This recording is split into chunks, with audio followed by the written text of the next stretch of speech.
Brain boy visions as we peer into the warp. What can we muster with all our WAAAGH energy and squig juices flowing? Warboss tank. So he's here with his creative brain boy mindset and opinions. So we're gonna get here, have a good, fun conversation back and forth. Some of you guys have never transitioned editions, so we'll do a postmortem on 10th edition. Talk about possible changes to 11th, why we assume them, things GW have revealed at Adepticon that can kind of give us more context now. That's why I waited to do this video. And so here we are. Jank, what you got to say?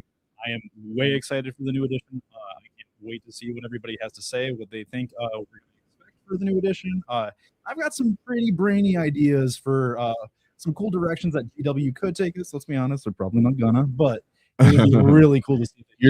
Here's why I like your opinion as well. Is GW decided that they want to be more thematic, and they give us the reasons for that. And you play Crusade already, which are some of the things people are already appearing to. You're one of the only people who actually plays it. You run, Crusade events for people. Yep. You actually have firsthand opinion on playing those sort of roles when everybody else is coming from a speculative, competitive mentality. So it's going to be a good mix here of mindsets. This from Crusade and offer us some interesting insights into what some of the new mission.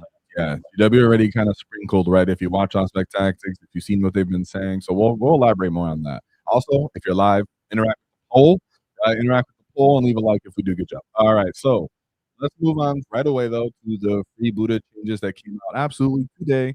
And then, just to start off, it is not an April Fool's joke. Update your app so that you can get it too, and it is real, so you can take it literally. The start of your command phase, select one objective marker. So there you go. Now you actually have the role that's functional. It's easier to play, more flexible for you to try. And if you're going second, it's not so punishing. We actually get to play with our detachment rule, not just our opponents. That's what we want. We want to play with the rules that we're showing up to the table with. Yeah. No, I'm all here for it. Like I said in the scuff take, definitely sort of change that should be there from the beginning. Kind of weird that it's print at top of the battle round instead of top of the command phase. But hey, at least we got it where it needs to be now, and it'll be exciting to actually play with the detachment moving forward with this. If you weren't already playing it this way anyway, I know there was a few people that were saying that they just understood it to work like a law. Yeah, it's a good way to rally. Actually, be able to say, okay, now that I'm going second, I can project offensive capability, and the enemy just go, okay, I just want to interact with that for now. I'll just move over here. It's very obvious, but it's very necessary, right? People need to be able to fall into traps, have to make decisions. It's easier for your shooting models to actually do stuff, or your skirmish models to get their buffs off. Now, there is, of course, total perspective on the detachment of it's still very highly limited to that one objective to really get any offensive, meaningful potential off. But that's a whole other topic. Another video I did on it's still quite relevant for the same kind of units you run.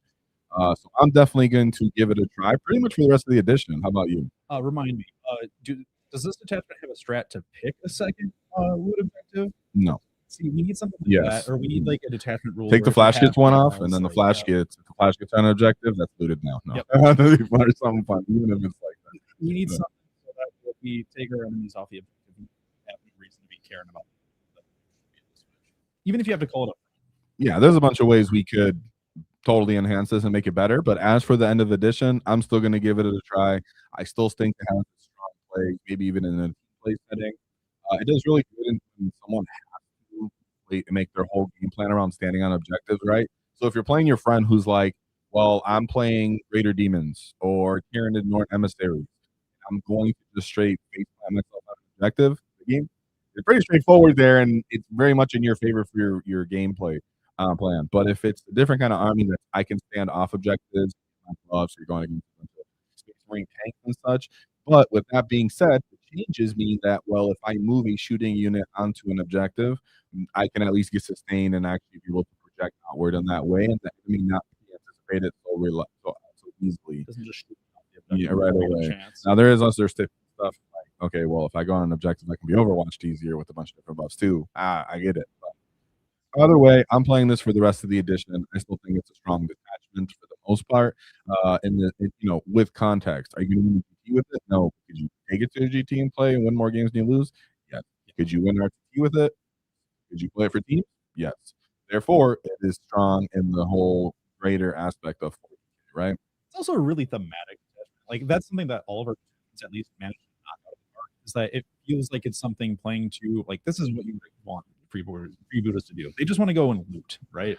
Yeah. So I think the fact that this happened means at least people will actually play this detachment and give it a try, even if it's for the end of edition, just to actually have an enjoying kind of experience of trying something new. Captain Crown, the new update is that the detachment rule is chosen. You choose your objective at the top of your command phase as opposed to the top of the battle. That's the very direct one that to make it simple. So, and yeah, make sure you guys interact with that. Okay, poll's going. Awesome. So let's move on to the topic of the video as a whole, right? 10th edition postmortem. So we're going to start off with just in general a summary, recollection period, and the highs and lows, overall. So chat, make sure you're involved too, because we might forget some things. As when Jank was going over this, I was forgetting some things. Yeah, the boss and I were remembering a lot of different things that happened over the course of 10th. It's been a long 3 years for Orks as an army. We've gone through a lot of different changes. We had a lot of highs, lots of lows, and a lot of places in between as well. But yeah, been a real fun ride. For sure. So right away, we'll talk about the progression of the army rule, as in it started off that it was the top of the battle round, which was very annoying, and it was actually a change from 9th edition, right? So here's the thing that we're talking about, the edition change, why this is relevant. People were already saying, well, this makes sense as 9th. This should be very easy to change over. And actually in 9th edition, you actually had 2 different versions of WAAAGH you could declare. It could be a speed free or speed WAAAGH or the basic WAAAGH. So in a sense, it completely devolved, right? Like our army rule devolved from 9th to 10th, meaning that hopefully GW can't find a way to devolve us even further. Simplified, not simple. Yeah exactly. Oh my gosh. Yep, that was the tagline. Yeah, for sure. And in some ways they did do a good spot, a good job of that. But that is to say, when we move to 11th, we do have to take it into context that GW sometimes gets a little worse in a way, but I'm actually expecting more from them because they already backslided so far. Yep. If that makes sense, right? They already did such a bad job at the start of this edition with Orks, and they're kind of starting to understand our wall now in a way that I think they can do that. So it's not to be negative or to bring people down to think that we're going to suck or something. Next is small changes post codex. So the small change is kind of like the exact same thing that we just described for the Freebooter crew. So the WAAAGH used to be called at the top of the command phase or top of the battle round, which had some benefits. We were kind of talking about this before the stream went live, that you could actually use that defensively or even a little bit proactively. Interestingly enough, you could force your opponent's deployment to be a little bit weird because they always had to respect that you could call the WAAAGH turn 1 and really punish them if they decided to deploy aggressively.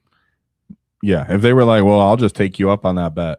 That was kind of funny. To me, the only detachment I cared to make it defensive with Dread Mob, but I did feel the difference when you ran something like a DACA wall where you would frontline with a bunch of Ludas, mech guns, flash kits. Before we had tank busters, like the proper tank busters, there was that archetype that existed.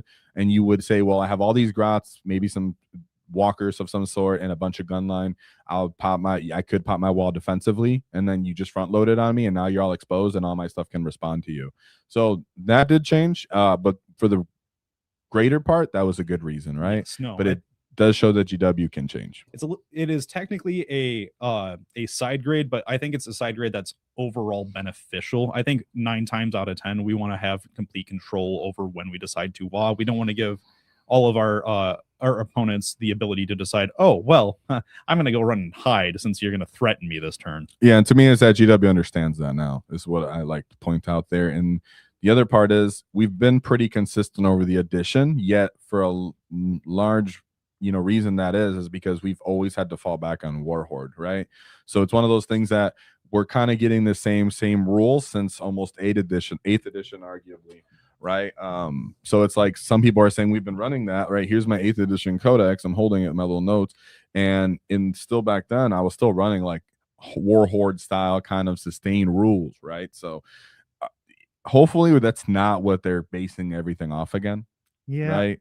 Narratively even speaking. Yeah, And not just the deployment, going back to the downstream data sheet impacts is a point that we've got up there. Talking about that, it feels like orcs are almost always expected to constantly be in the WAAAGH, almost as if we're always going to have that extra attack, as if our attacks are always going to have that extra strength. Yeah, you're always being point costed in that way, Right. without the context of am I. And you're also getting point costed for your war gear and your DACA, right? Yep. And now, is that ever being used that I'm being charged for it? And so maybe that can be considered more, which is why the double wall choice of I can be a speed wall or not mattered so much. So then impacts of the army rule, like you're saying, it's because GW has always considered us to be okay. They're war horde, they always wall, and everything matters for the wall only. That's the baseline. To a degree, some would argue, well, that's mandatory because that one turn determines the whole game. Yep. Therefore, it does everything. But then maybe that could be a detachment, not necessarily identity as a faction. Right. So downstream effects to the impact, how that impacts is like the Morkanot, Gorkanot, where they're very much not really revolved around the wall other than forcefully by the datasheet rule, right? The unit itself doesn't really make sense to give the wall buffs to all the time. Like even you could say, well, the Gorkanot doesn't have an invuln. That's one sense of it, but then you have every other aspect of the unit that's not being considered, and the Morkanot already has an invuln.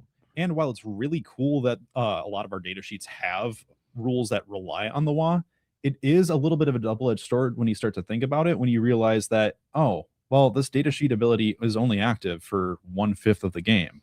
So not only is my army rule only active for 1/5 of the game, but the data sheet abilities on like the really cool things on my data sheets that I want to look forward to, like the extra attacks that the war boss gets, that's only for 1/5 of the game. And don't get me wrong, I think it's still a good army rule. Varans should actually be in a good amount of the data sheets, but not in the forceful way like we see with the Morkanot, where I have a mech as to get it +1 to hit. It already has an invuln. It doesn't necessarily want to get in to combat, get stuck in the same way as other orc units.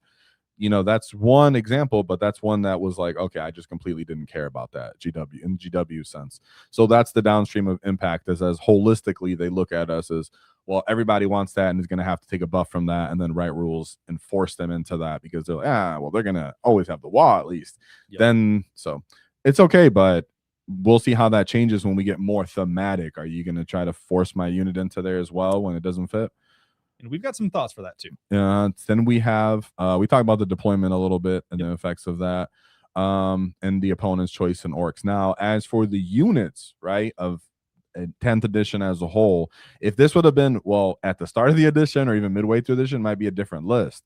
And some of these units have stayed, and some can go. And you can give your opinions in chat right now as to what are the best units you consider. Maybe we overlooked one, right? You could argue boys, right? But I'm just.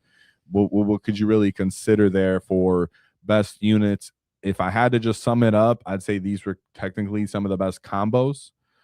So now that we get to the end of the edition compared to the start of the edition, I think this is actually a good point to bring up a new poll. I think it would be kind of interesting to see what the chat thinks about what the best unit orcs had for 10th edition was. Okay, we might have to take a live chat break right now and interact with the live chat, which is a good way to start. So you have to write up the poll. I got you. And then let's end the poll we have right now before we move on to the next, because we're going to start unpacking all this, right? This is just to get you guys kind of in the zone. Got a really strong lead. So right now, WAAAGH completely won the poll with 63%. We did a poll for anybody who's watching. It was newest orc model you're excited for, new boy, new knob, WAAAGH or looted guard vehicles. At least looted guard vehicles did all right as the poll, right? So good job to those gets. Some death skulls out there are like, I need that. So yeah, WAAAGH won that one, and then we'll move on to the next poll for this because it's really interactive, guys, right? Because considering this is all just opinion, conjecture, gathered thoughts from past experiences, that it means that this is going to be very interactive for chat. And speaking of interactive for chat, we have 20 tactics. Oh my gosh, gifted membership from Suicide Gambit. Whoa, very, very generous of you. Very impactful for our growing WAAAGH that is to come right now. So thank you. That is going straight towards the future WAAAGH energy and attack moon that we have setting up for the oncoming edition. It means a lot, and I'm coming forward with more content. I am doing the Freebooterz detachment as a battle report. So thank you very much for that. And of course, can we get some some W's in chat for Suicide Gambit for 20. Let's go for the 20 WAAAGH Tactics super chat membership. So thank you very much. Very generous. W in chat for Suicide Gambit and for the bad dog. We're talking about the Coliseum with me. Absolutely suggest you play the Coliseum. Coliseum's hella fun. Yeah, for sure. Underrated. What's happening here? You set it up for Q&A. That is not what I was trying to do. Oh, fantastic, guys. I'll figure that out in a second. MechBoy problems are the theme of the day today. Theme of my day today. I don't know what I did here. All right, we'll find it out. Start thinking it over. What do you think was the best unit of 10th? We thinking it's Grotz? We thinking it's Zod? We thinking it's I just automatically take Grotz off the list as the best because I can't have a Grot be the best unit of my faction. I don't care. The reason I don't care, I'm going beyond reason now. Nope, you're right. It's a Grot. All right, a Grot's a Grot. All right, so so then it's got to be the truck, right? Okay, truck or Beast Boss? Competitively a Beast truck. Boss? Competitively a truck. Yeah, I think if you can't say Grotz, then it's got to be truck, right? Here we go. You can. All right. All right. Now we'll just move to postmortem. Talk about some unit changes to kind of bring back y'all's memory because who knows if GW can revert some of these. You never know. And some of these need to be remembered because it was like, wow, I actually forgot about that.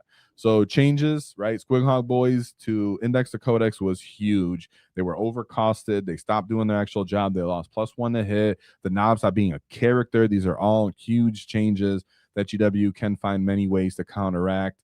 Maz and the Beast Boss on Squigosaur, same thing. Changing from Index to Codex became super vital units, totally irrelevant units. Was it GW selling the models because they were new, or is it just a lack of understanding, which can be changed now that we have more narrative focused kind of gameplay?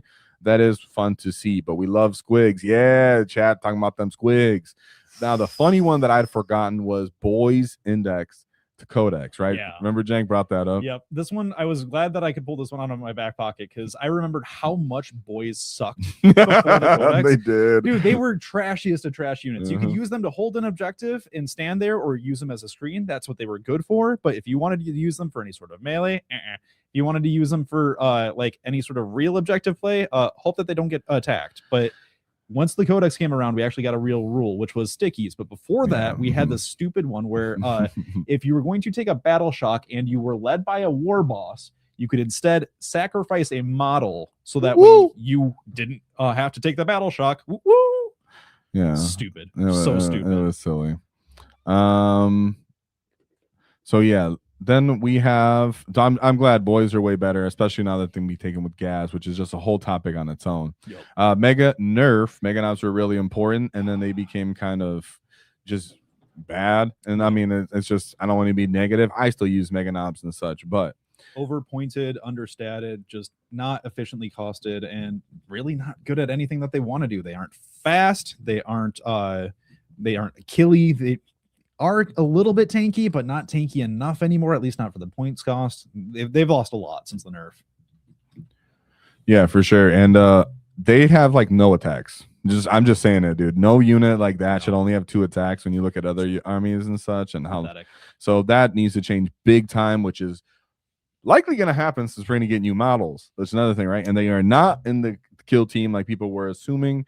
It did seem odd that they would be in a kill team, so that's fine with me. I don't really care. I can see it either way. Yeah, knobs definitely need an update though. And as for people talking about like knob changes and my base sizes, this is just off the top of my head, but just assume that your knob type models are all going to 40 mil size bases. There needs to be a distinction between them and Ork Boys or Breakup Boys, right? There's a reason they named them that way. Yep. So the distinction will be that models will be on 40s if they are the actual bigger model. And that matters because we want to see the new model look sick, which we're going to talk about the models at the end of the video. Oh, yeah. Did you want to say something? Nope.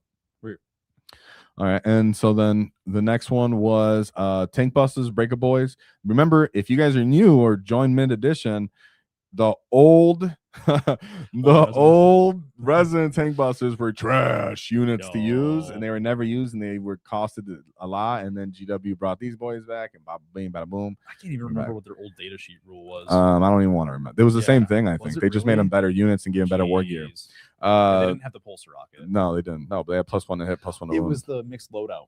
It was the tank. You were half tank hammers, half. So yeah. I like the suicide tank hammer guy though, where he would hit you and blow himself up. I did like that for mortal wounds. His own unit now. I liked it for mortal wounds. Oh yeah, his own unit now, right? Yeah. Exactly. That's a good way to take away from that. But when they came on the scene, right? You guys all remember how the community reacted. Now that we were actually able to kill vehicles and monsters, everybody was upset. You know, like, oh, what? Orcs shouldn't be able to kill me. No, okay, come on now. You guys are tripping. But it was a great addition to our faction as a whole. So we just had to shout that out because that was a great kind of benchmark in there where we were. We got another tool for vehicle cracking. It's still quite relevant. And that means really, because Breakup Boys weren't a unit before, GW can still adjust them and change them to be even more dynamic or interesting. Another low volume attack kind of unit. I would like to see them able to interact with the elite infantry a little better, you know, not be so just one dimensional. And if they were right, then how, you know, like Wolfen, our anti 3+, you can improve the ante, at least either be very efficient at that one dumb job you have, or be a little more diverse in the killing infantry. It's kind of where I want to see busters. I'd like to breakers. Yeah, I'd like to see them go towards that anti-elite like you were describing, because it feels like anti-monster, anti-vehicle is supposed to be the beast nega niche, and having a little bit more of a more elite infantry unit to just go toe-to-toe with enemy elite infantry feels a little bit more appropriate. Yeah, for sure. Then we have Gaz joining the boys, Knobs and Breaker Boys. That was a huge change to the faction as a whole, and it brought Gaz out of the theory hammer and out of the niche kind of builds or bully boys. You know, I would use him in index hammer and I would suggest some videos on him. He was totally playable, but now he's like vital, hyper important, autoplay brought in most lists. And when I do a polls out him for him, generally people say they like that. You know, an important note that I forgot to put with the difference in leadership wasn't just the difference in leadership. It was the difference in his transport capacity. Like how much he took in transport was a huge difference, because God, you remember how long we had to just put Gaz and 2 mega knobs in a battle wagon and just be happy with it?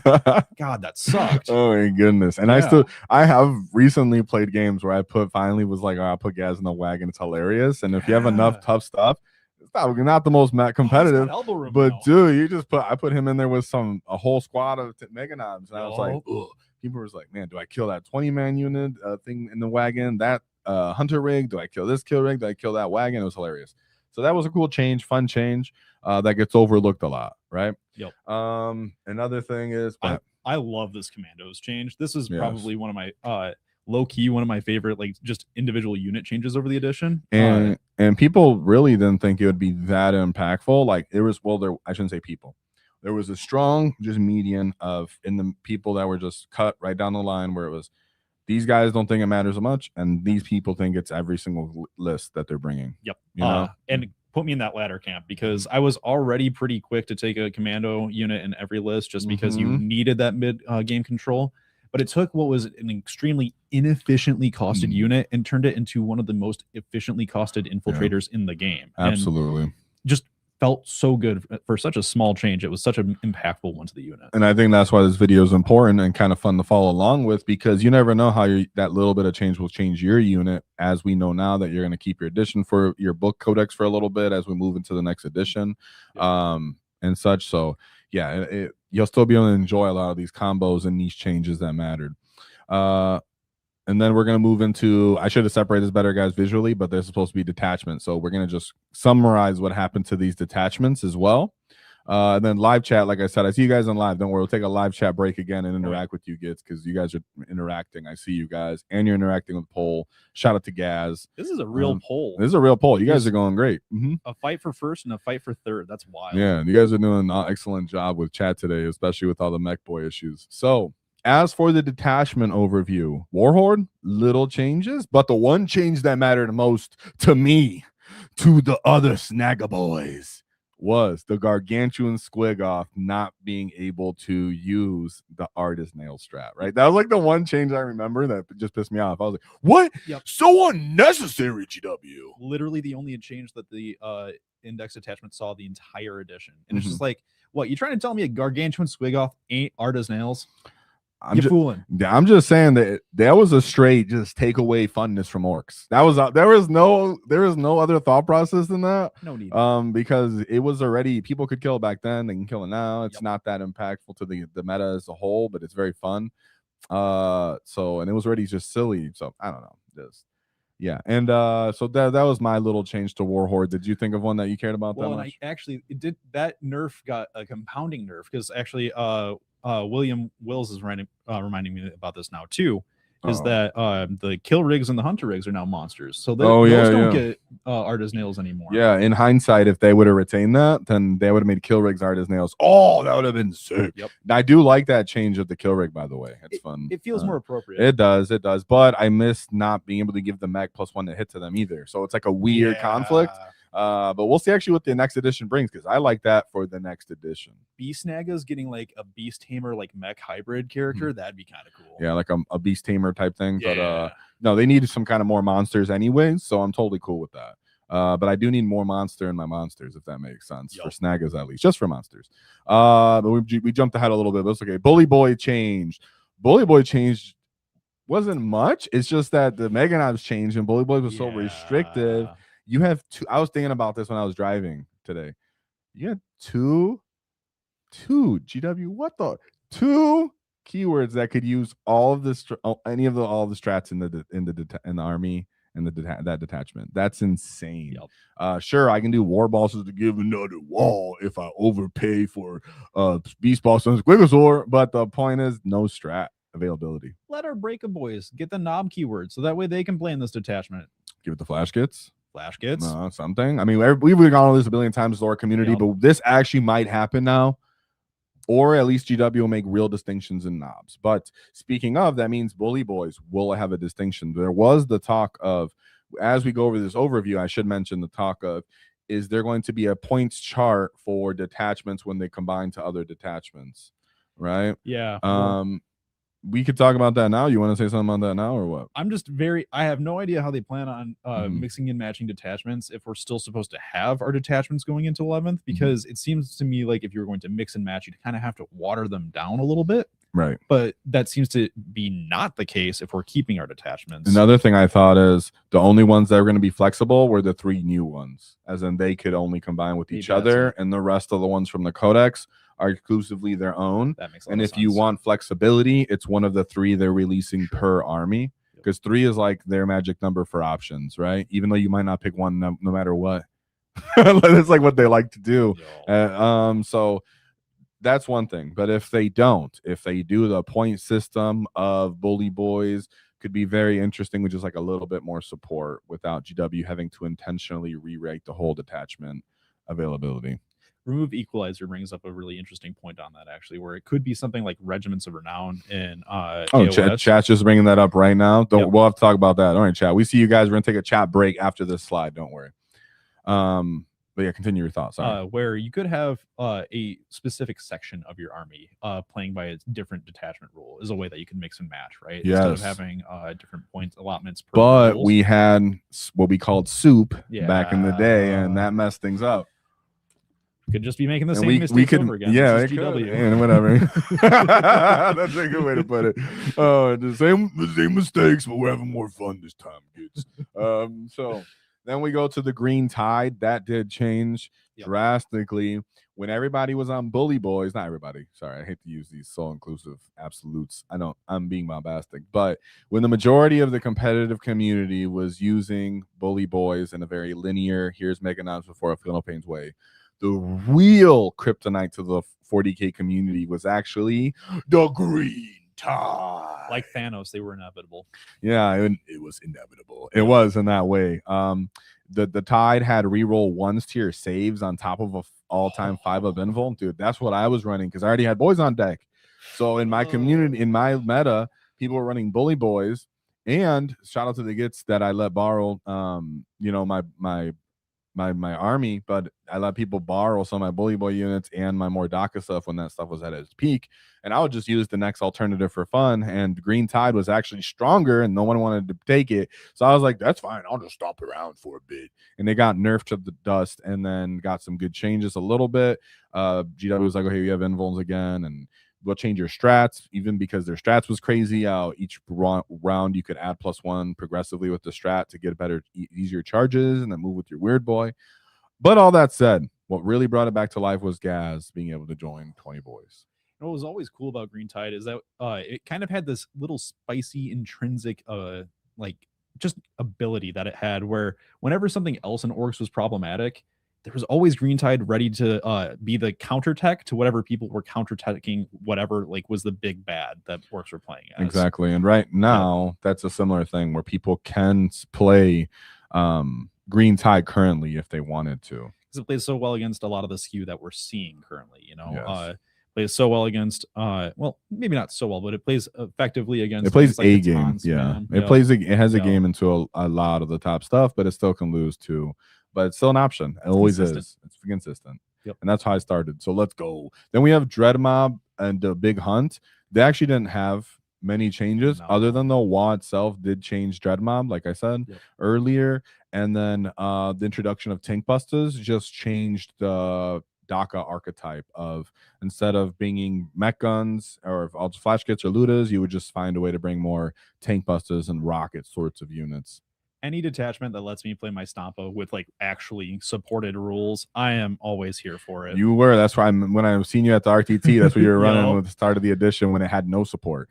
But you know, I made videos on it and it was real. People still to this day are like, I actually won games with my Stompa. I'm like, you know, let's go as we move to the next edition if you can, right? Or whatever happens. I mean, Stompa might get you some changes too, right? I will say to the day that I stop playing Orks that you haven't lived as an Ork player until you have deadly demised a Stompa in somebody's deployment zone. The crater that you leave there is just, it's so beautiful. That's amazing. So if you can get there, the first thing we're going to say is, how do I get there, right? Just you make it happen on some layouts. Works. And so then we have the Big Hunt. Like I said, the monster change and such. That was cool. Some people find play there. I think there's a lot of room for improvement in the detachment, and I hope GW doesn't just throw it aside.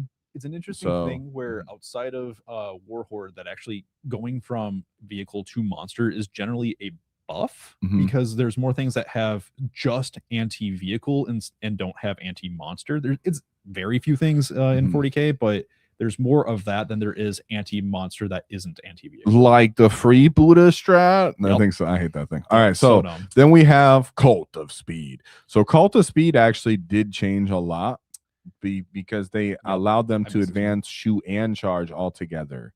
That being said, the last, you know, as we move through these last couple detachments, the ones that are from the codex, they were hyper restrictive, like chat's saying right now, and I agree with you guys, right? That was the biggest issue of all these. If you didn't have a refined collection, you couldn't alternate between all of these. So then it seemed like GW started to change that with these other detachments that came out and October / Grotmas / and such. Something that GW really almost did a good job with our codex with, but they kind of fell flat halfway through on, was the notion of wanting to put a focus on certain units, but they did that at the cost of supporting anything else. And that's the problem. If you have things that support the whole army, but extra support the things that you want to support in the detachment, that works. That's fine. Then I can actually still bring whatever the hell I want to play with the new detachment rule.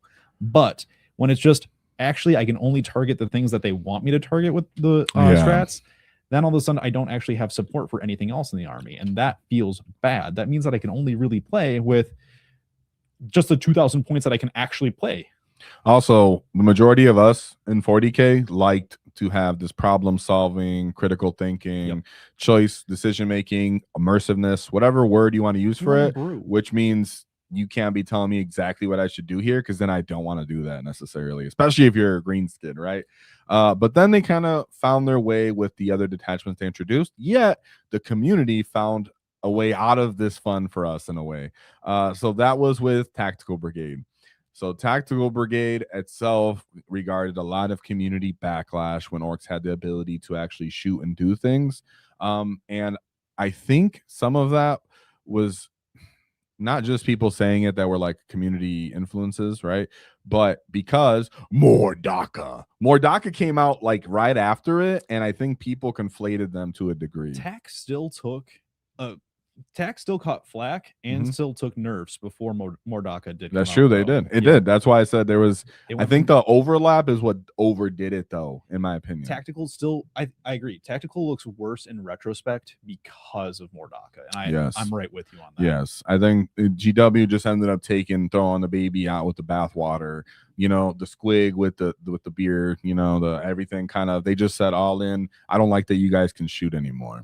I'm still mad that TAC can't throw out 2 orders. That's the biggest thing for me. The biggest thing for me, because mounted units were somewhat appealing in that way. And then you can actually play quite competitively when you had 2 orders. So it's like a both. And when I wanted flexibility to try to explore the detachment, send more orders out with Baby Max or Big Gob, etc., it just took all that away. Whenever I'm building lists, I'm like, well, I get 1 order. I essentially know what I'm going to do every turn. It's not that interesting or dynamic. Yeah, and I really do think that there's no reason for us to have gone down to just the 1 order, because the whole detachment was built around having 2 orders. So the orders just obviously aren't going to measure up when you're just brought down to 1. They're half as effective as they should be. Exactly. Most people accept that, but I do think GW can change that. Will they? We'll see. I don't even know if these detachments are going to exist. Because they said your codex.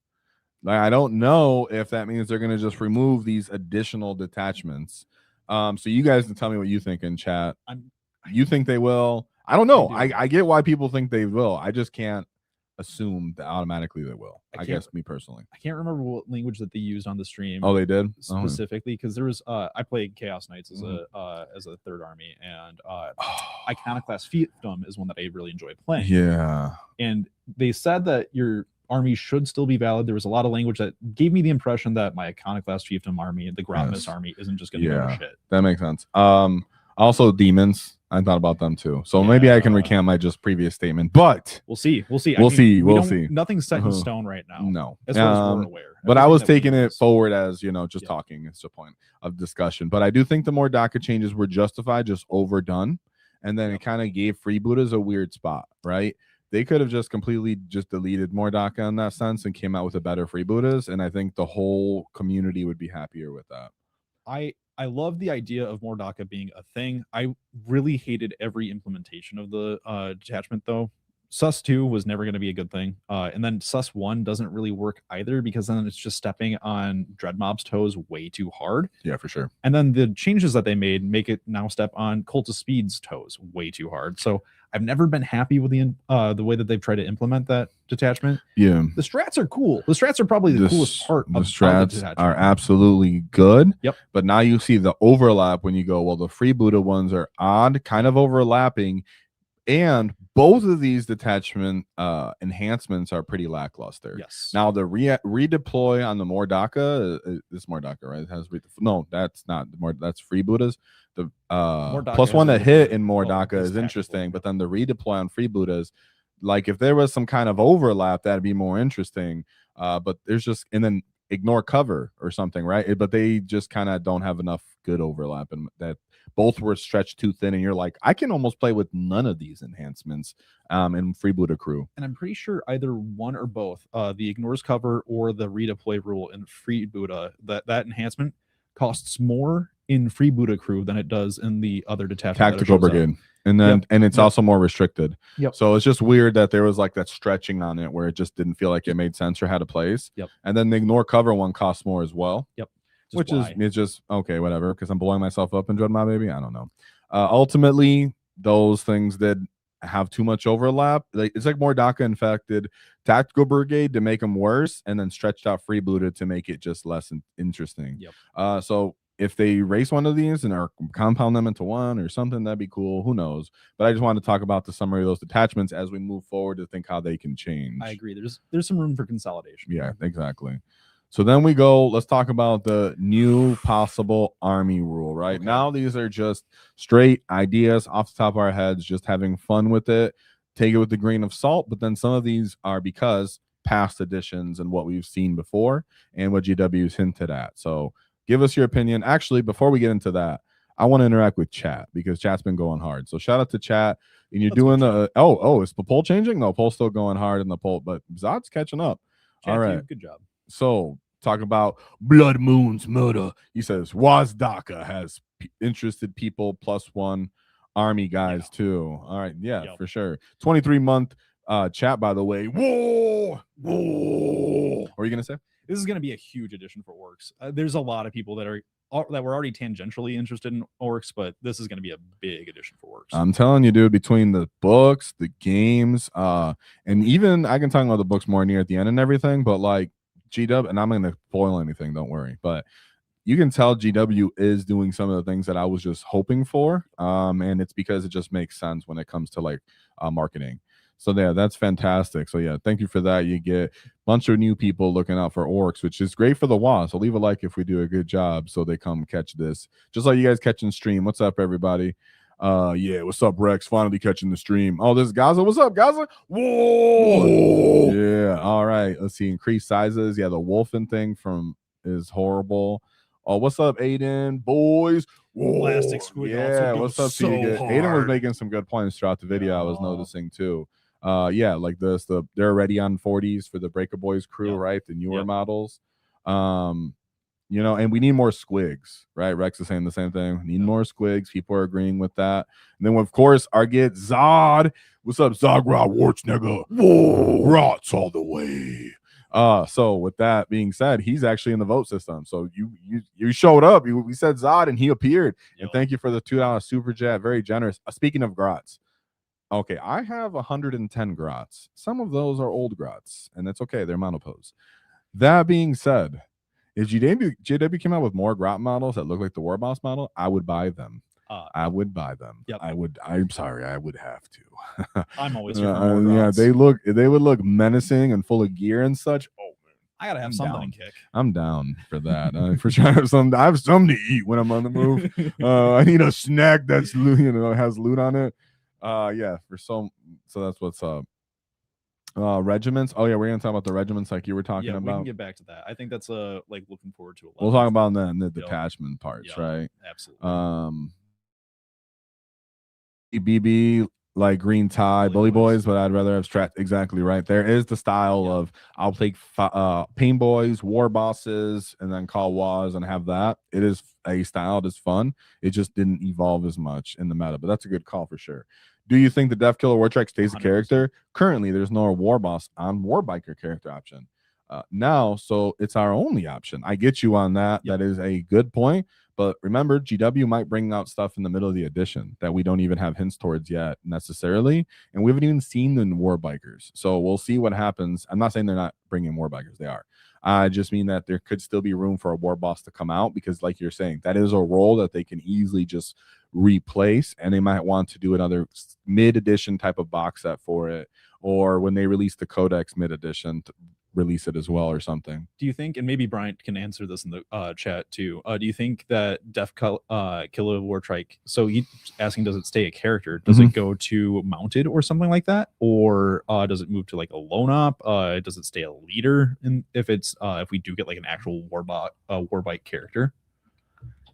No, I think it just stays how it is, like a mounted, like a vehicle. I mean, will it become a vehicle though? That would suck. But I think I say mounted.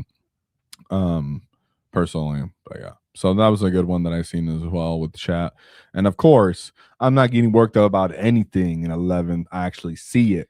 They're going to bring tank whole armies, and that's a good mentality to have. So you never actually get upset. Right. But it is fun to think and get you excited. Like you said, you're getting excited for New York models. That way you keep that momentum as you transition edition, because people lose momentum to play. But you don't want to lose momentum to hobby and play necessarily. And you can find ways to enjoy it, like I'm going to try with Freebooterz.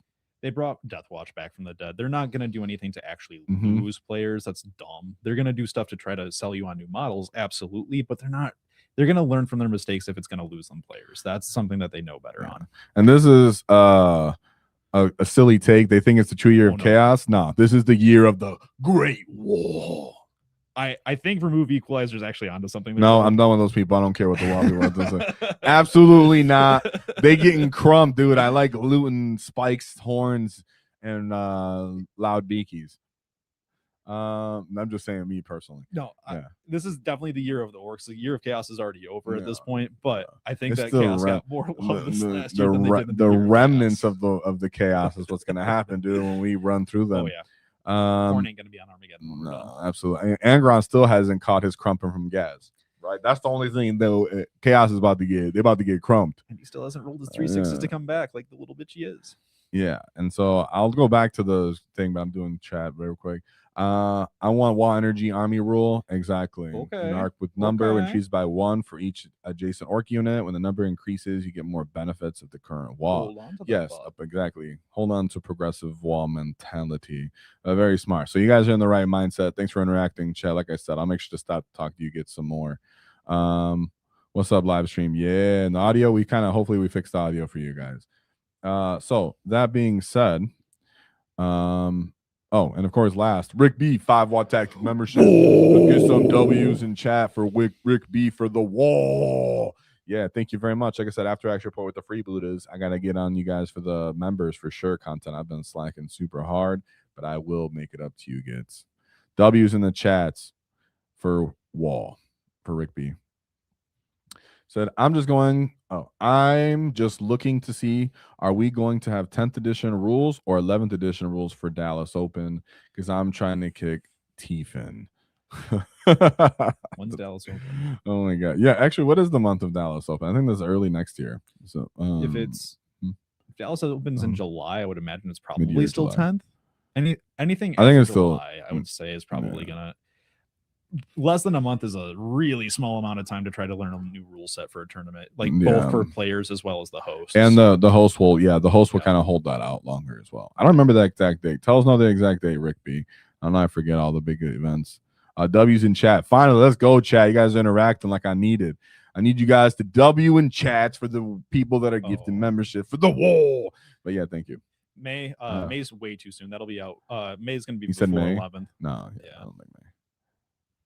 New to Plame, Bully Boys. It feels like it's stuck with Gaz making up grots for screening. Feels very one-dimensional. Yes, that's because it is. It is one-dimensional. You can watch the videos on the different archetypes for that because they literally have not changed. There are some tools that you can use in detachments, like from other things. Like there might be some cool Speed Freaks units that you could use that could be useful. Get them up there, get them in front of your opponents. That way they can't threaten your actual meaty units.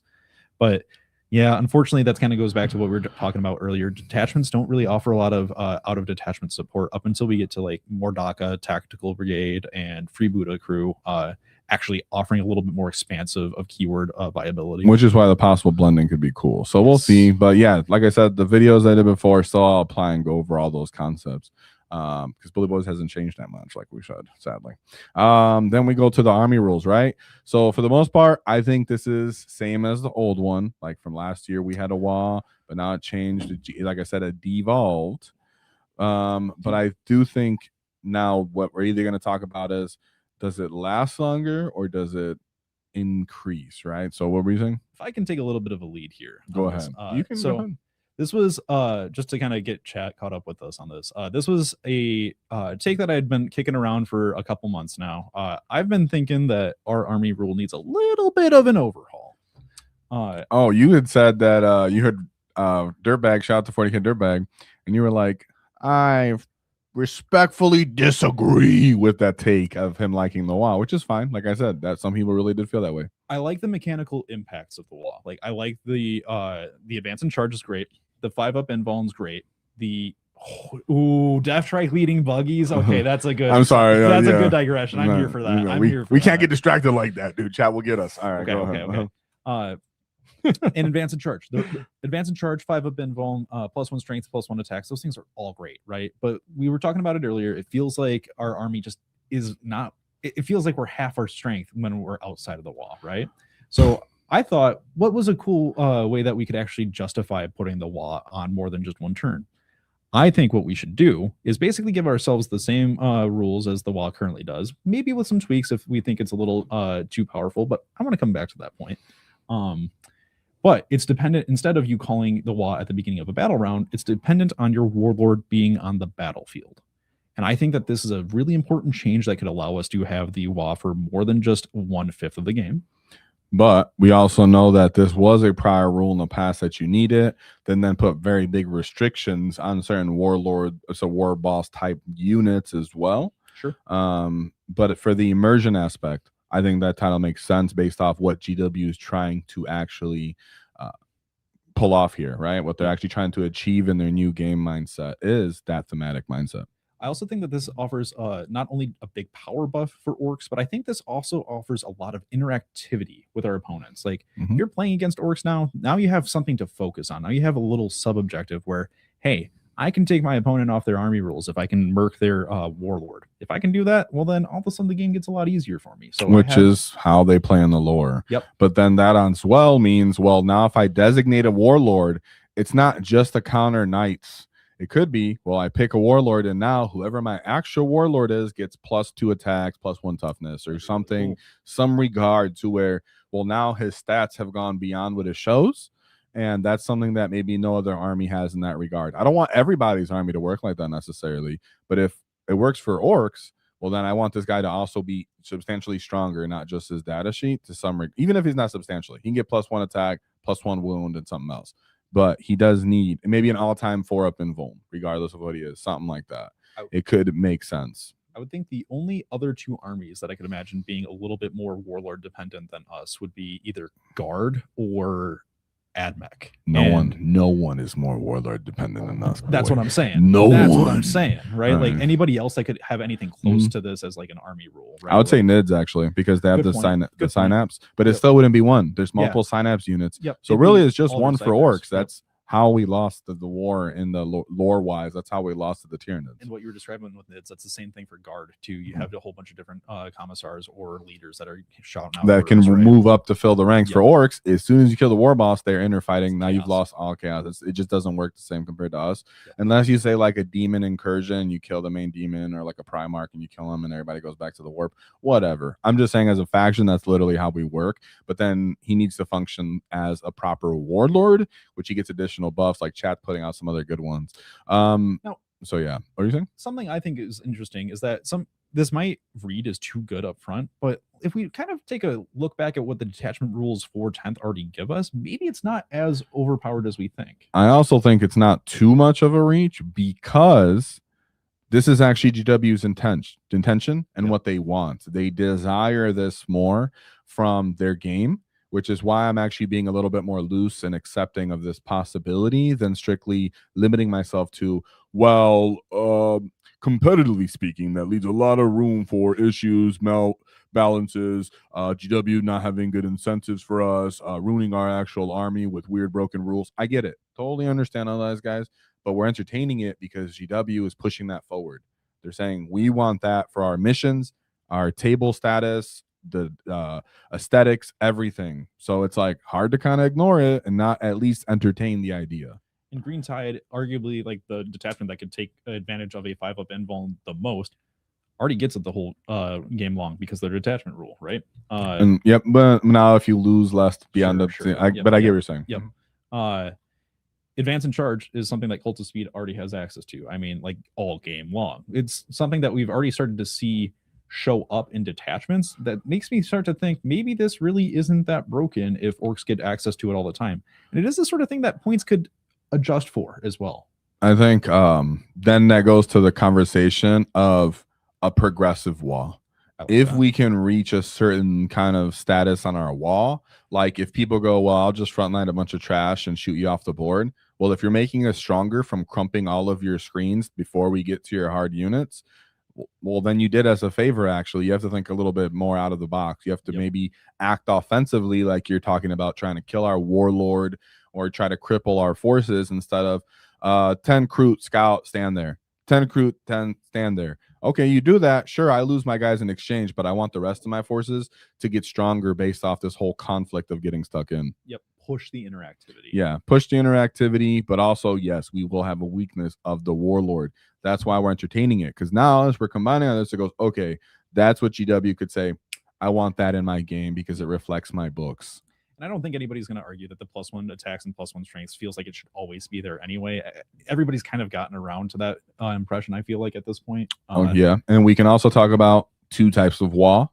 If you're running a DACA orientated one, they could have one where people get assault built in. If you don't want our hard hitting units to also have assault and hit hard on combat, well then let our units that don't hit as hard utilize all the DACA that they're still paying for per point, which you're still making them pay for. You know, I think chat's bringing up a couple of interesting points here. Is that what we were describing might start to feel a little too close to say pledging to Gork and Mork feels kind of like the pledging to Slaanesh that EC gets in some cases, or Space Wolf sagas. So maybe it's a lot less about like making sure that you kill a certain number of units or things to like that. But Orks just want to get stuck in. I mean, as long as we have at least like 2 or 3 models in engagement, maybe the WAAAGH stays active for that reason alone. You know, I mean, I understand that saying like, oh, we don't want to be the same as this other army. Sure. But holistically, there's already overlap between army identity factions in a certain way where there will be a little bit of overlap. So there's still other ways to counter it because we haven't seen the missions to counter that. So I'm not even too opposed to getting some kind of overlap of, well, if I kill this much and get more stuff than you and Stan maybe control X amount of the table, then I get more. You can add another stipulation, I guess, or limit it, but still, I don't mind too much because we're talking about other armies that are maybe more focused on killing and getting stuck in combat. Because you can say, well, those armies have those kind of pain tokens, but those armies kind of suck and haven't been figured out correctly. Yeah. So it could be that because GW is trying too hard to make it too specifically for each one for the army-wide rule, well, then now it just makes some armies not able to be modified, adjusted to catch up with the meta, because then it would immediately make their army rule too good. So if you make a more generic version of the army rule that applies to a couple factions a little bit, then you have more flexibility with detachments and then unit abilities as well. So I get it, but we don't have to hold all the identity of the faction in the army rule. It could be kind of like a starting point that develops into a different branch or a different type of tree, for example. So I don't think that it needs to be limited just because it sounds somewhat like someone else when it starts. Because in reality, yes, when the reason why Orks like fighting world eaters is because we do have the same mindset. So if our motive intentions and ideals of winning are similar, well, then GW is going to put us in a similar boat with these missions anyways. So who's to say the rules won't have a little bit of overlap anyways, right? So I get it. I'm tool for it. But yes, we can build it, or we can go back to, if the wall doesn't change too much, they simplify it. They go, well, it's still simple. Excuse me. It could just simply be, well, it started off at its peak potential, and then it dropped off into, you still have some type of invuln, you still have +1 attack, some delayed after effect, right? Because they could diminish. Where yes, I declare the wall because I'm the war boss. I get to designate when everybody is full throttle, and then it just degrades the next turn, for example, like it used to. Yeah, there's a lot of different ways that this could be interpreted, which I think is part of the more exciting thing about this. And we'll see that when we start talking about like potential new detachments through this. And that's why I said it's more exciting, because we know that that's GW's intentionality now compared to when I made the video a month ago or anybody else made these videos. They didn't understand how much GW really cares about the narrative aspect. Also, I think something that's really important to stress about everything that we've talked about here, even if we might have disagreed about the specifics of the implementation, everything that we've described has at least allowed the army rule to be active for the entirety of the game, as opposed to just 1/5 of the game. And that's really, I think, at the core of what we want from Orks. Like, as far as I understand, we're the only army that has a 1 battle round army rule. I think Tyranids have the crappy Shadow of the Warp. True, they have signups like another Shadow of the Warp that sucks. No, the +1 strength if you're in signup. Oh, they made that better, so they do show that they care. But but the other thing was, what I don't like about us having the 1/5, feel right now, is that when we were speaking of, well, we don't want to have overlap with pain tokens. Well, we have overlap with being glass cannons, and no one cares about that. Where it's like, well, I hit you hard this one turn, and then I'm not that tough, unless I move into this weird skew archetype, which of course I'm aware of, and I like to run some of them. But we're just speaking of, there's always going to be some overlap. There's like 23 factions and then sub-factions. You don't want to have to be forced into that if you want to play what feels like a viable army. Yeah, exactly. So I don't think our identity either is completely glass cannons, right? It's yes, I can die and have some foddery type things, but as things get stuck in and get stronger, then it could be they get tougher. My wall energy grows. I do think that does matter for Orks. We're probably the only Xenos faction that can claim to have as much unit diversity as well as faction identity as the Space Marines. Getting close for sure. Yeah. I think we're good on the army rule for now, Chad. Let us know. We'll talk to chat in a little bit about more of this. But now we're going to talk about the detachment, so the video doesn't get 3 hours long. And then, of course, we're interacting with chat in a little bit. So don't worry, we'll see you guys. We're going to talk about it too. So speaking of detachment rules, these are just some thoughts off top of our head. Yep. And then from there, of course, we can unpack it further. You can read Bully Boys. All right. So I think this is a cool way of making the detachments as they stand still feel very similar to how they're presented, but work with this new army rule. So now Bully Boys, it doesn't make a whole lot of sense to declare a second WAAAGH if WAAAGH isn't even declared. So how do we make Bully Boys still feel relevant? Well, now if your Warlord is defeated, then Bully Boys actually has the ability to nominate a new Warlord, either by a strat, an enhancement, something to that effect. Seems like a really good way of actually keeping it relevant to the whole second WAAAGH feel. Yeah, for me, it would be some regard of, I think they're still going to have the declarative WAAAGH, most likely, because they're going to keep things simple. Which means for me, if we're going to have now they want it thematic and you have your Warlord, it would be that maybe your Warlord, you don't have one. You do have one designated Warlord, but now he's even more supercharged in Bully Boys. And every war boss is supercharged to a degree from being near him, which means their unit gets the buff. But then you don't have to go through and rewrite the entire detachment because they're not going to now start adding too many other keywords. So in all, I'm just saying make war boss models stronger from being near other war boss type units. Could be a way to make Bully Boys stronger. In the golf kind of generic way, and I do think it should be Warlord centric, as in and war boss centric. If you're not going to just include a bunch of different data sheets or do this blending that we're all assuming, then make the war bosses more relevant in Bully Boys, other than 2 knob type data sheets. That's all, and I think the buffs could come from that, whether it's add a little bit of the data sheets, I guess, like add it to a keyword to a strat line, that'd be easy, or just making them stronger. And then of course you could add a what was the other thing I was thinking? Obviously kind of like Breaker Boys and all that stuff could be considered as well, but you could yeah, that's really my main things that I was thinking for that one. Just make war bosses better, in my opinion. Freeboot Goofin has a good note on that too. Knobs, even just getting battle line. That'd be funky. That definitely comes down to war gear. Like if we make a reason for axes without characters, like the knobs with axes without characters, maybe they could become kind of fun battle line. Then we go to Tactical Brigade. Can give stealth and benefit of cover when in WAAAGH isn't active. So they kind of always passively have that buff, which is funny enough what they had in 8th edition. They always had the benefit of cover.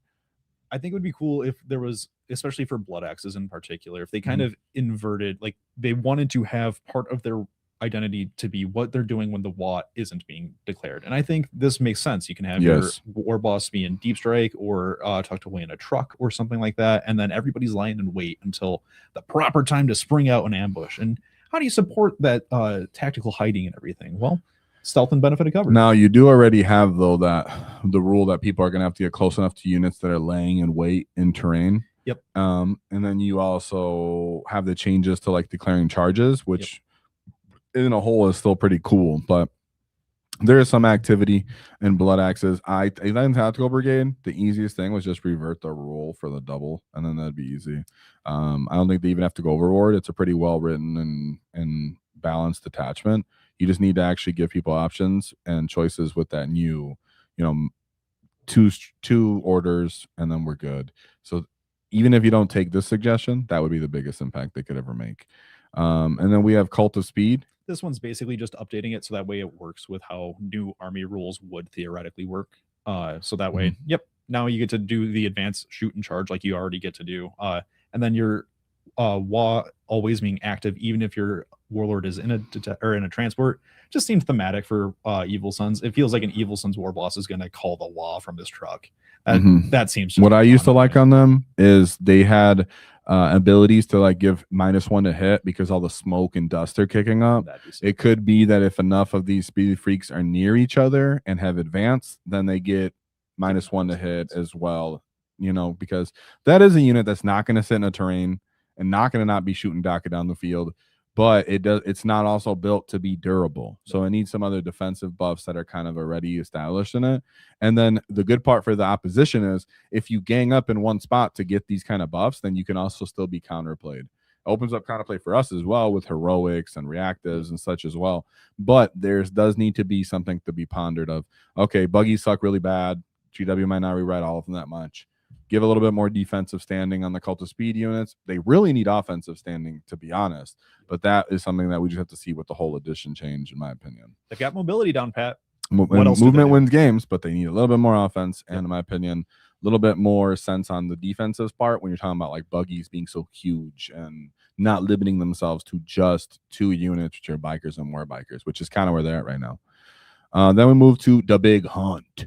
Snake bites could give Lance and reroll charges. They already have reroll charges, of course, right? Because the prey targets and everything. I think they should always have reroll charges into like vehicle monster type units, anyways.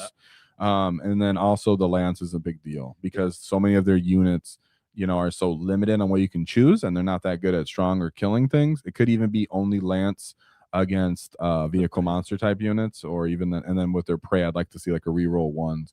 Really, I want to see a very minor. I know people are like, we don't want to see too many rerolls and whatever. I want to see some way to give Orks like a reroll once to wound of somewhere without just a strat, whether it's in a detachment or a clan identity or a combo.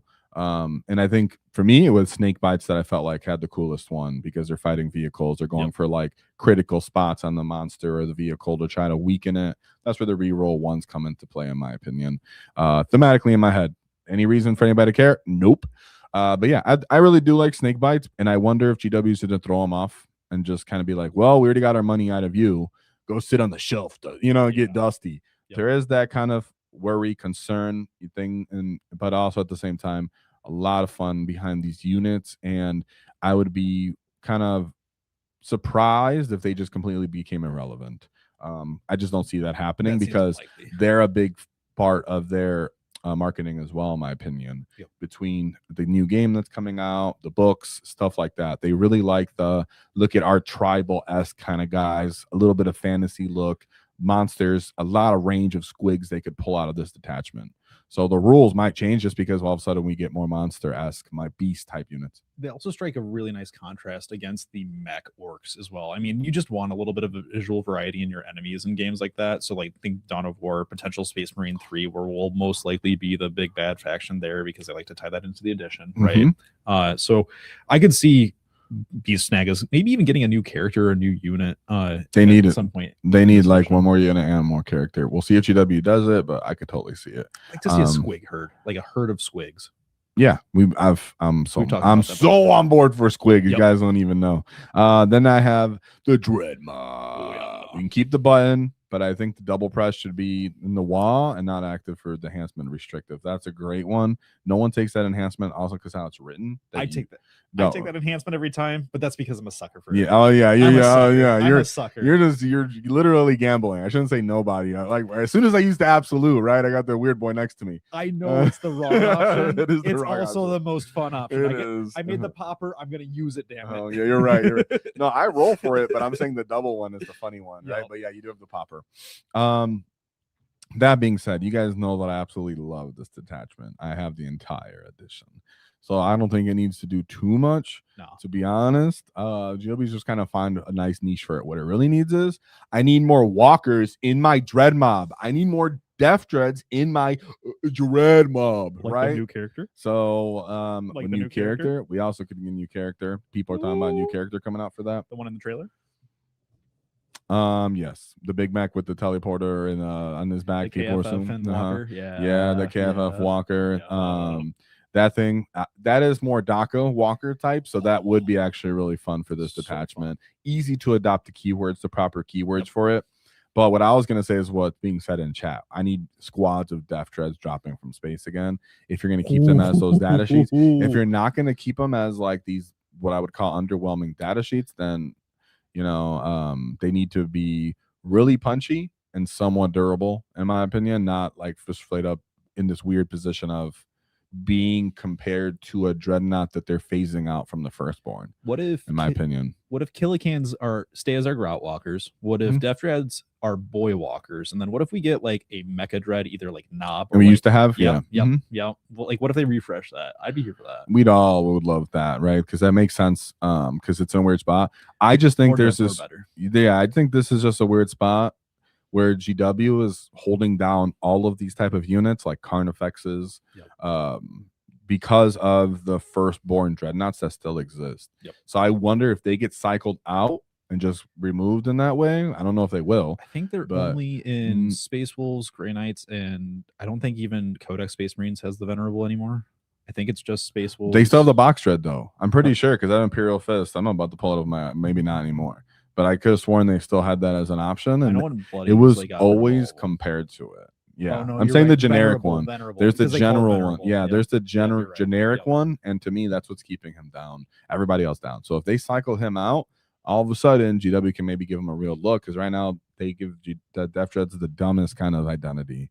So yeah, I need him with more wounds, and I really want them to just have a better way to hit on twos, in my opinion, more reliably, because if they're gonna, at least when they're designated, if they're designated for that one roll, like 4 arms +1 a hit, designated for 4 DACA weapons, give me +1 a hit or something. I don't know. Like that makes the most sense. But whatever, that's just pipe dream, because GW's because otherwise you're just paying a mech tax on a 120 model unit that should not have a mech tax. Yeah, for sure. Then we have the Freebooterz. So these are just, the other detachment that could come out and continue in the next edition, even if we get a whole new book at the middle of the next edition, where they'll still bring back the main clans. Get plus OC when the WAAAGH is active, not active. Focus moving from fighting to looting. It's like taking control of objective play, essentially. Yeah, with a lot of these ideas, I just kind of wanted to give something that felt thematic to each of the named clans, and then something that was playing off of some of the rules that we already had that was intended for those clans. For sure. I think if GW makes a push for some kind of aircraft, that I could see this being more aircraft orientated. Of course, Cult of Speed has some too, but I could see Freebooterz because Captain Badrook as well and such like that. And I think they really do actually have the DACA, the loot, the resources for kind of aircraft type units, the weird kind of mentality. So if they bring them back, I could see this also being the kind of airplane type of detachment in a funny way. It was always kind of like really DACA heavy.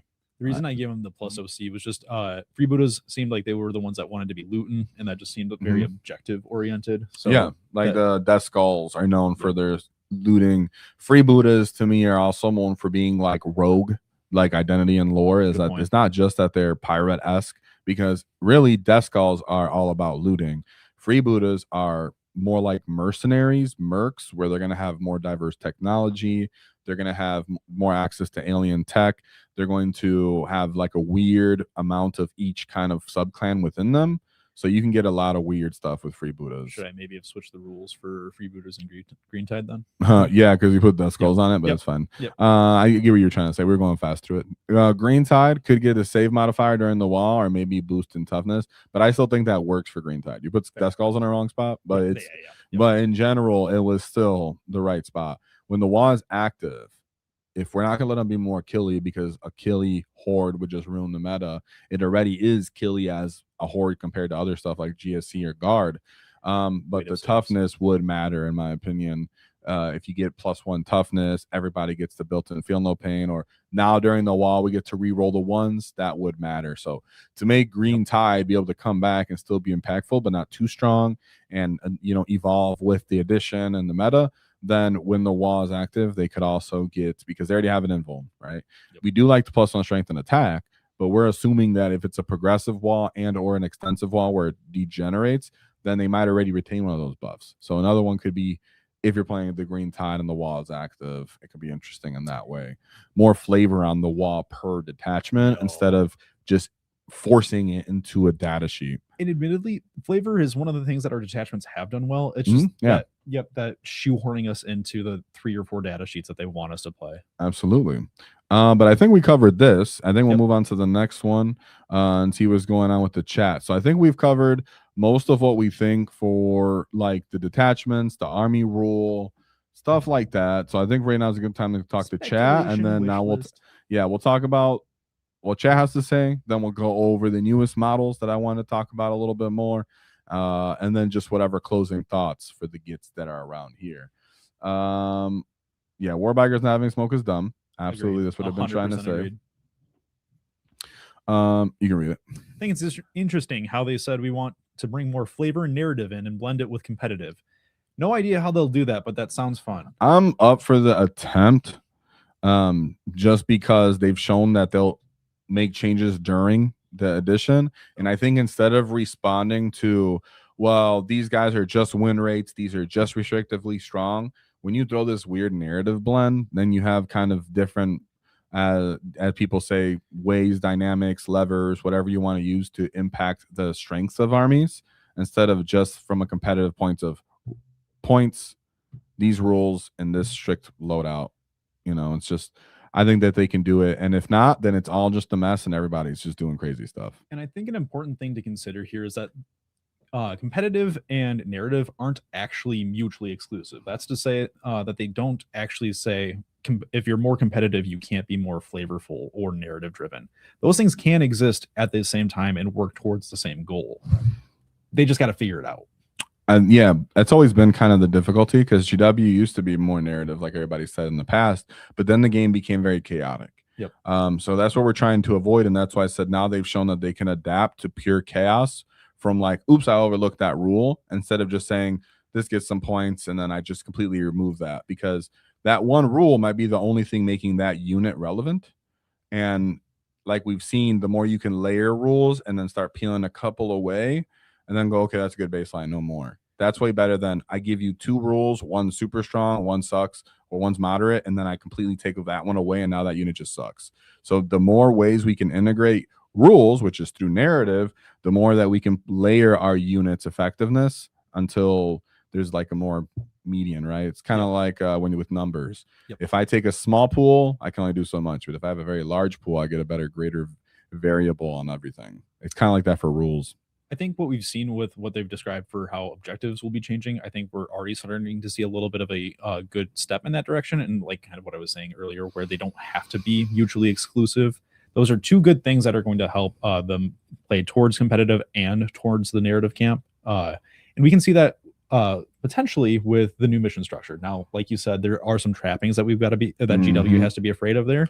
Yeah. You don't want there to just be a single best mission structure for an army or faction, so that way they have to play this if they want to be relevant. What I will say though is I'm super, confident that we're going to be the beta testers essentially for the start of the edition. Yep. Anyway, so no matter what you think, no matter what we're thinking now, it's going to be chaotic. Yep. Which is why it's fine to be open-ended and do whatever you want and say whatever you want, because you're going to have to change, adapt, and the only reason some of these changes happen was because the community spoke. Yep. Like when for example, right, like right now Rick B saying, all I know is as long as community we come together and bully GW to give us what we want. I'm taking a page from Astra Militarum community.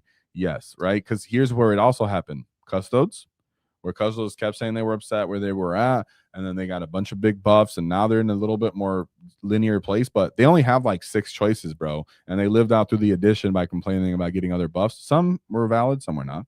Tyranids, Synapse. Yep. And I think Rick B is referring specifically here, if I may make the assumption anyway, Rick B, is they're referring to Steel Legion getting actually teased as, yes, they are going to be giving us models, because that was something that a lot of people in the Guard community were upset with, that Armageddon was coming around.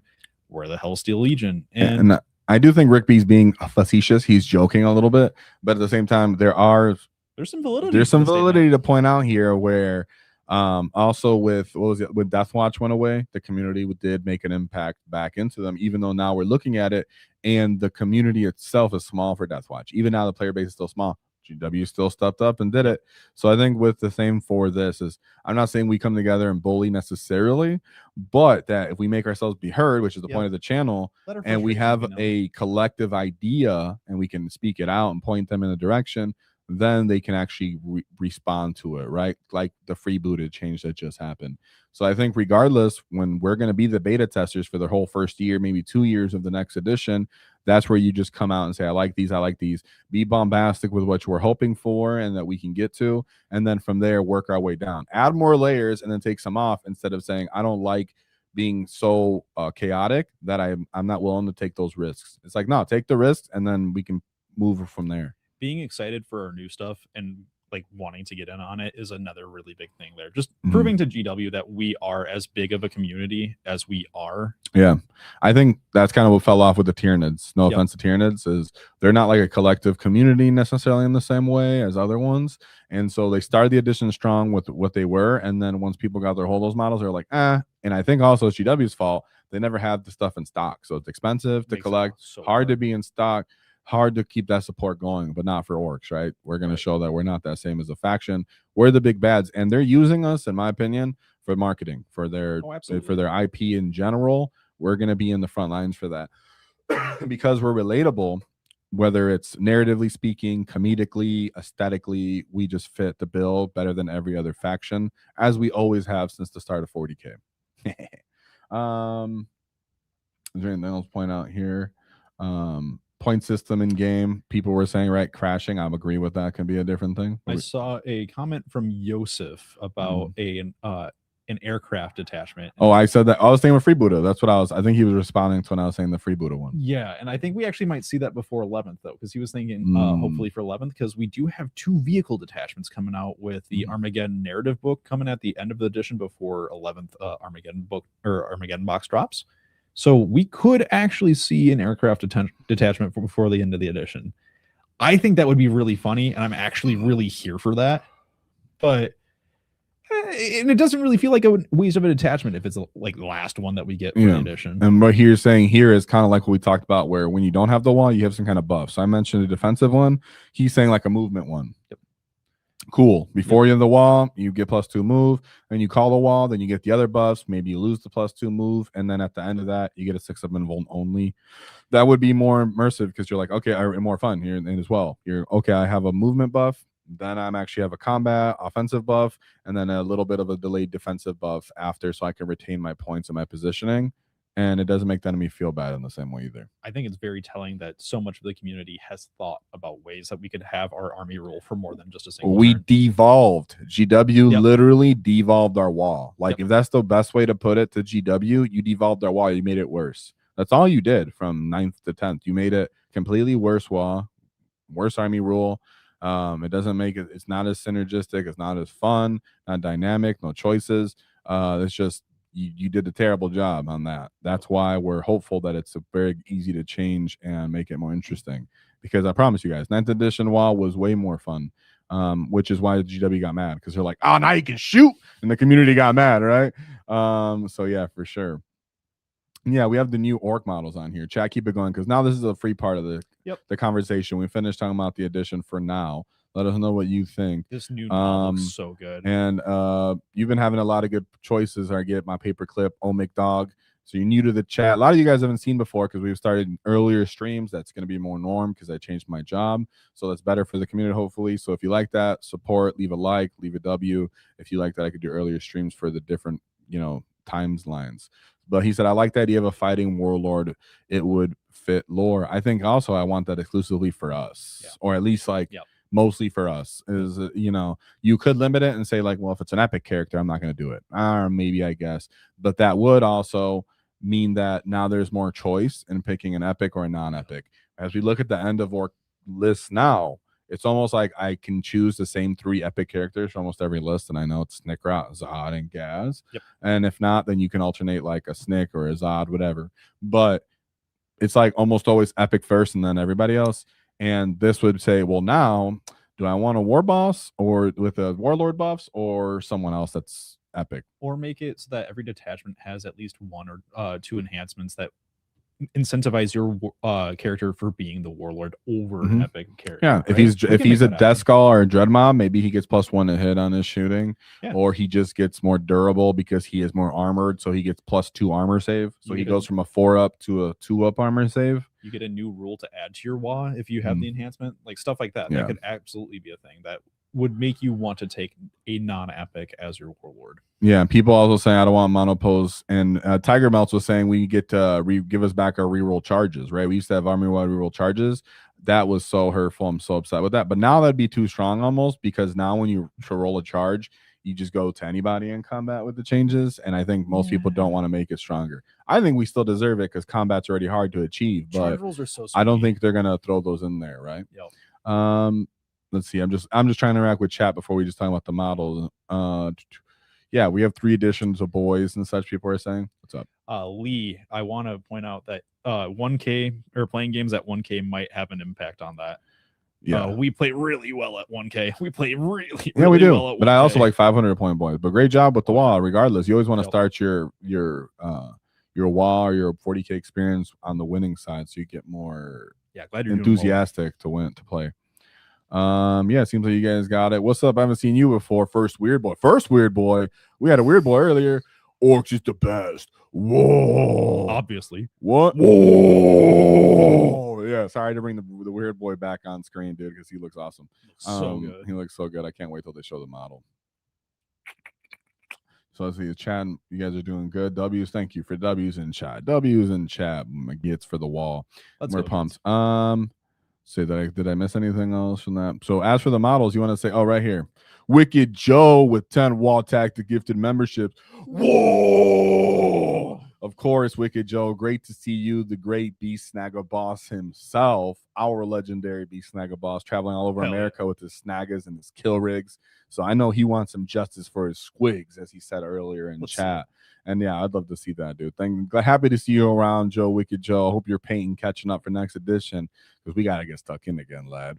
Awesome, Wicked Joe. I'm glad we've seen that. And of course, give W's in chat for Wicked Joe. With all these gifted memberships, I have to go do it. I have to do some member content like right after this almost. Dang. Hell yeah. And speaking of content, look at these models. Just last thoughts on them. As I already spoke about WAAAGH a lot when I did the stream, but in all, I like them. The tactical rock's a little funky. I am interested in his size, and the base is kind of huge as well. And I want to see how that actually works out. It's as big as the trike, because he's a little smaller and sleeker. I do love his power claw though. He has the 5. He has like 5 digits on his power claw. Very unique in that way, and most people don't have that. And I like that they're bringing back banners to be more impactful. They're putting more thoughts into the orc banners as well. As for the new knob, I like the new knob a lot. Now, do I like a choppa? Not really. I don't like, especially because it's essentially just a chainsword, which is not my favorite. That's like my least favorite thing to look at Orc sometimes, even though I like it a lot, trust me. But I definitely want to see power claws. Yeah, it's cooler on a boy than it is a knob, is a great way to put it. So I still think awesome. He looks great because the baby squig on his shoulder. Oh, that's super here for that, dude, because that makes sense. You have your little squig, it grows with the orc as he grows, and it gives more impact to our identity that we have squigs in our faction. It's very normal if you were to fight orcs that there'd be everywhere. So I like that was in the trailer, and it should be kind of prominent in more models. You know that squig fucks up beakies on the reg. Right, he's eaten several beaky a little bit. He's at least tasted beaky, right? Oh yeah, he looks like it. Also, I love the DACA belt coming out of that, which again brings me back to, if we're gonna be paying for DACA and these units are gonna have them, there has to be a better way that if you don't want to give everything assault, then if we have a second wall that gives us assault, for example, that would matter. That way, if I want to shoot my shooty knob, I can, or if I make them crumpy, that's fine too. That's a combi weapon, right? Because it's got a rocket launcher exactly. on the end. Yeah, and they took that away. They took away our interesting combi weapons. That used to be a normal thing back in the day, where orcs had combi. You have a rocket and the shooter, and you can choose or do both. You have a flamer. A lot of people miss having those kind of choices, which, again, we talked about war gear when GW was talking about war gear for the war boss. They might bring back war gear option for points, as well as monopose. Are these monopose? How would it look? Are we going to get kits for snaggas that are actually able to be modified and used? That'd be sick. Oh man, there's so much good stuff that could happen and come from that. But I like where they're going with these models for the most part. Huh? Shoot a snaggas? Shoot a snaggas. I don't know how I feel about that, because typically they just like the shooters, but I'd like to see more spear, axe type weapons, monsters, snags, beast squigs, beast type squig, swarms, like stuff like that, where it's a unit and maybe they have a beast in their unit of a squig and they're the handlers, something like that. Like they need something like that, because that's how it always comes off in lore as well. that the Snagas have some kind of monstrous squigs with them, and they unleash them into the battle, not just ride them necessarily. So yeah, but I think they're doing a better job. This knob is from just basic models. He's my favorite generic because WAAAGH is epic.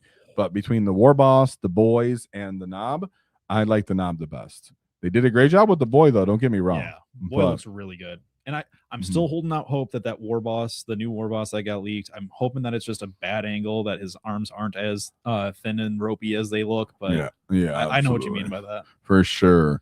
And Yusuf 4136 $10 super chat. High hopes for 11th edition. Well written or Crusade rules. Whoa, yeah, this is actually one of my Crusade. All right, go for it. Yeah. Oh, this is. Yeah. Oh shoot. Yep. Yeah. I know Yosef. Yeah, I remember we did our video about Crusades. What's up to Yosef? Shout out to you. I was like, I've never seen you. Whoa, for that. Thank you for showing up. You get welcome to the Great Wall. But I remember when we did the video on it and we talked about how they're kind of missing some keywords and aspects to it. Yep. But man, it's very interesting that GW is moving this Crusade direction. Yes. Now, will we take it with a grain of salt? Maybe they're joking. I don't know. I really do think that they now understand that the majority of their community is casual, and they don't want to turn people off to that side of the game, or the hobby itself is the gaming part. They don't want painters to feel like, oh, I gotta be a brain surgeon or a scholar to understand. I need to be a lawyer now to play this game. Like, nah, they want to blend the two people into one community. So I'm hoping that, because we have heard that the app is going to support game tracking in the new edition, which is very exciting. It's something that's been a long time coming. I know, right? Be kind of cool to see if they allowed Crusade tracking to be something that's down the line. Now, I think that's a little ambitious to expect from 11th right at the start, but maybe 12th, maybe somewhere halfway through the edition, that would be really cool. I can see that being a thing. But overall, I don't, as much as I am a pretty reserved individual, maybe somewhat negative, pessimistic on GW sometimes, I'm fine with being this enthusiastic and stretching these ideas and topics because we're so clear that that's what GW actually desires. And I think whenever we do polls or you hear the community itself, we got to do something about the people that are getting left behind because of the I don't even want to say complexity of the game, the bloatedness of the game. It's become to a point where it turns off people from playing, because if I take a month break, I'm just out of the game now, and that's horrible feeling. So GW is definitely directly trying to, combat that, it seems like. Especially because depending on when you time that month, you can have a whole lot of changes to come back to. If you had an MFM or a data slate change over that 1 month span, you're going to have almost an entirely new edition to come back to. Yeah, exactly. So I think that I'm still happy with that. GWs just still care about the competitive community, but I think they've already shown they do. Therefore, now they're trying to find a way to reach back and pull the Crusade people up in as well, and then find that good middle ground. So might as well come off enthusiastic, strong, opinionated now.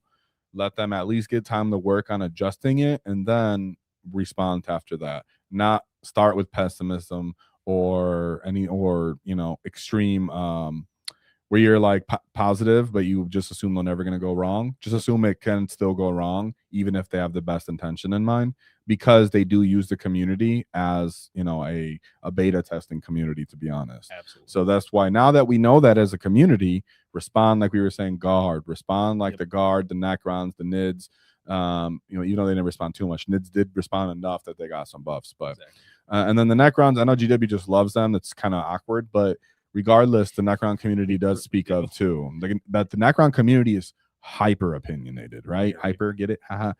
They're super opinionated. Like, there might be a Necron comment in my comments after this anyways, just because I said the word Necron. Yeah, right? What do you know about that? I know that your 8th edition book says that we're your worst enemy. So what you doing here, git? But that's the thing, is that if you're respond to GW as a community collectively with, us together, comments, videos, the stuff that gets liked, the opinions that are spread around at game stores, at other channels, on their emails, on their social media, all that stuff does compile, right? It's just like the WAAAGH. Bunch of boys, enough boys will overpower a Baneblade. Absolutely. So yeah, well, for the models, I think that was fantastic. But that was it probably near the end here for Brain Boy Visions. So if you guys got anything else to say, right now's the time, as we're getting to the end of the video. I think an hour and a half is a good benchmark, so people will actually rewatch it. If it gets enough content, likes and stuff, then people will rewatch it. Let me know what you want for membership content as well, you guys, because that's what is the priority right now. And Jenk, do you have any last words for what's going on here? I just want to thank all the guests for being here. This was a really fun stream, and it was really cool to see what other people had to think about what they wanted to see out of 11th. It was kind of cool to see what people thought of the rules changes that I was putting forth and what they thought about them. I like a lot of the ideas that people had. They were thinking of things that I hadn't thought of, and really excited to see what GW does for us come 11th edition. Yes, that's also why I brought you in, because Jenk had to drive a little bit to get here. But he did put a lot of work, the majority of those slides as well, and he was already kind of thinking about it. We thought about it before Adepticon. We were putting this forward and such. And yeah, so I think, as you were saying, we do this live because the community itself is really well opinionated, diverse between creative and still competitive, right? A lot of the time, the best players you see have really painted armies, well-painted armies, and then some of the best hobbyists are really familiar with lore and such, or past editions. So there's really great, jobs of people coming back and forth on this. So thank you, Jenk, for being here. Happy to be here. Of course, you can find him in the Discord. He's our channel mod, does a lot of great work there. War boss. Let's go. And so, of course, you can join the Discord. Make sure you guys leave a like, subscribe, all that good stuff. If we did a good job, there's a lot to look forward for. There's a lot of good stuff to look forward to for the Great WAAAGH. Hell yeah. So with that being said, there's only one thing to keep in mind: is don't cross your wall. Don't cross our wall, or we'll knock your teeth out. Whoa.